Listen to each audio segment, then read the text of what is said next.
All right, my people, now welcome once again to our YouTube platform. This is Exposed News TV, your one and only YouTube channel where they give you the back-to-back news and informate where they happen for the country. Please subscribe to this channel if you never subscribe, and make sure you turn on your notifications so that you get notified whenever we drop our spanking news on this wonderful channel.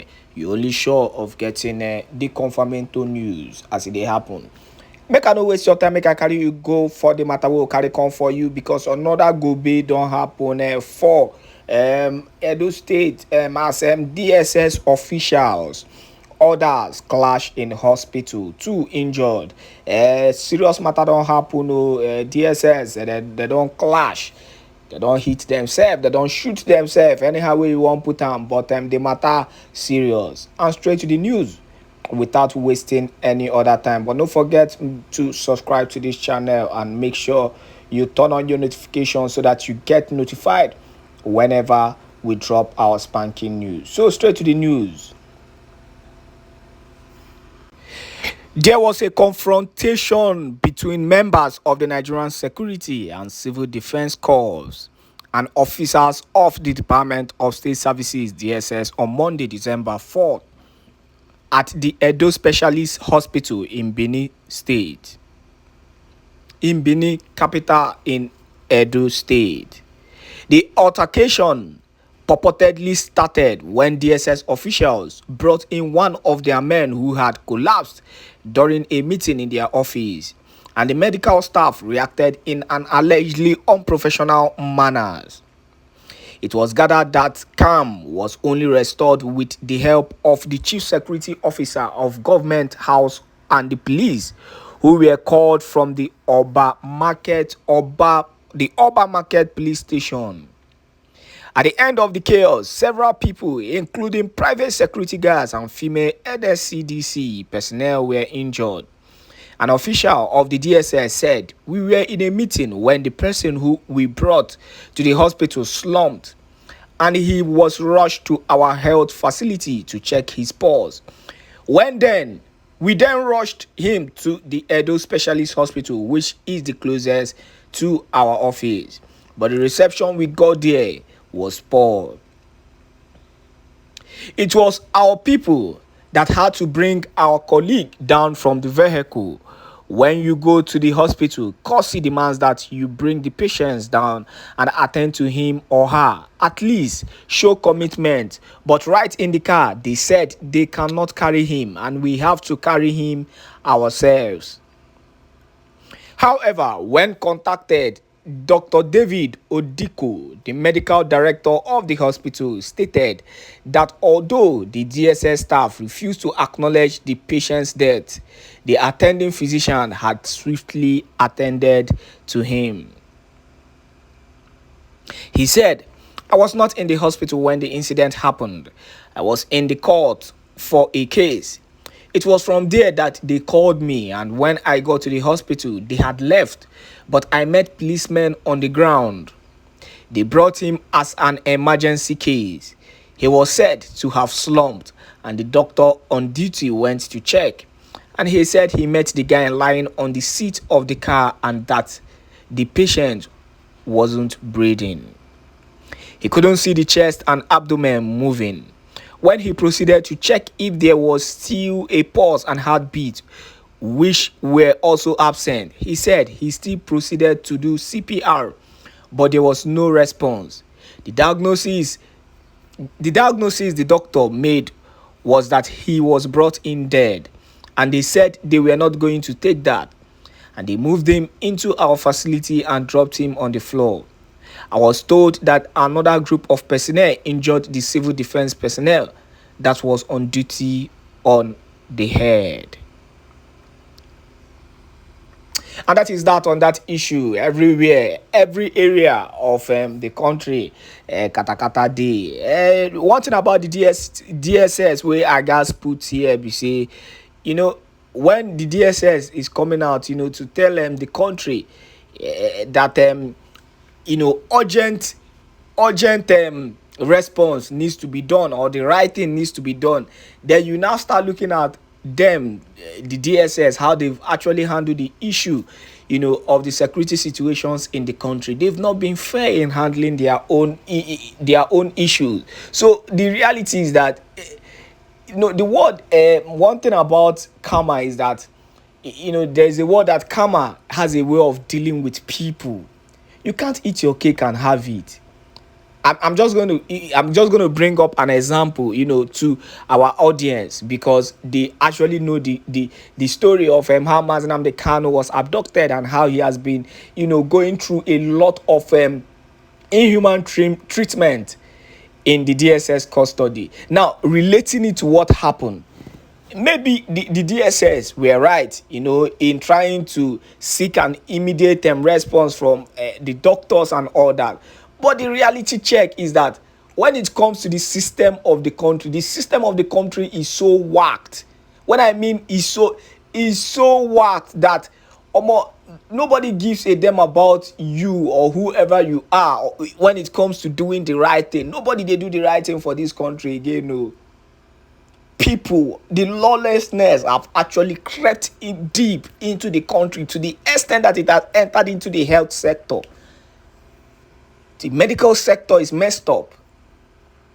The security sector, we know. So every sector, every department in the country is messed up. Lawlessness, anarchy, laxity is the order of the day. So maybe they are eating the cake, that they prepared for themselves. Because una know wetin they do, to our people. Una know as they take them and handle the leader of the indigenous people of Biafra. I'm actually just relating that story, because they were angry that there was no immediate response. That the right thing wasn't done. Now, looking at how they've been handling their own case, so you will see that it is still the same pattern, the same thing wey they do for other people. They don't do am for una now, una don dey vex.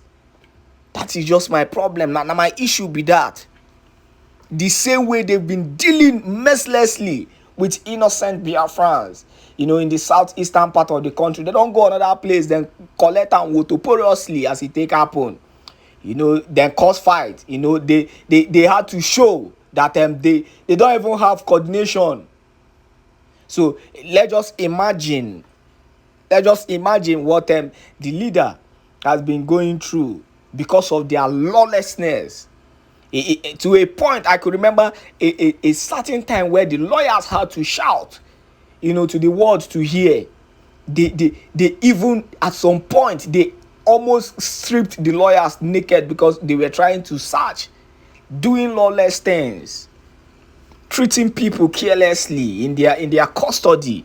Now their own member was treated unjustly, and they are ranting, scattering everywhere, trying to make noise, trying to cause confusion. That is what you get, when you keep on treating people badly. Now the simple truth, now the simple reality be that. Also, make we still use this opportunity. They remind our people, concerning the court trial of Nnamdi Kanu that will be coming up as soon as possible. That is on December 15. The least you can do is to keep on praying for Nnamdi right now, because the Nigerian government are doing everything possible to make sure that innocent man goes down. But the reality is that Nnamdi is innocent, and Nnamdi has actually proven that he is innocent, because up to now the Nigerian government does not have any tangible evidence against Nnamdi Kanu. So is a matter of let the judges let them do the right thing on that day, in as much as the Nigerian government are looking for every possible way, to make that case to make it a very bad one for Nnamdi Kanu. But the truth is that I feel strongly that freedom will definitely come to Nnamdi Kanu come December 15th. Now, so the matter being, so the news where I carry come for you. Now, don't hear DSS officials and NSCDC, they don't clash and they don't give on themselves woto for Edo State because of lawlessness. The same lawlessness we they talk about. No sector in the country is working. Please do not forget to share this news to as many groups, to as many platforms as possible. As you do so, may God bless you and your family. Amen. You don't know what it means. Most of us do not understand what it means to be a Biafran. You have not seen anything yet. I was kidnapped. I was beaten. I was spat at. My clothes were ripped from my body. Women urinated and poured it on me because of Biafra, so that they may humiliate me to such a point that I will not talk about Biafra anymore. They videoed me. Masop has a video of me where they were beating me, dragging me on the floor, tearing my clothes because I spoke the truth. That did not stop me from talking about Biafra. It did not stop me from taking Radio Biafra to Enugu. It did not stop me from broadcasting Radio Biafra from Nnewi. It did not stop me from broadcasting Radio Biafra from Onitsha, from Owerri, from Aba, from Port Harcourt. I am resolute. I don't retreat. Never. Nigeria has put me in detention before. Solitary confinement. It did not stop me from preaching Biafra. How about an imbecile? Some we are talking. How can that affect me? If those that kidnapped me and nearly killed me did not stop me from doing Biafra, how about an imbecile hiding somewhere? People must know who I am. I am destructively stubborn.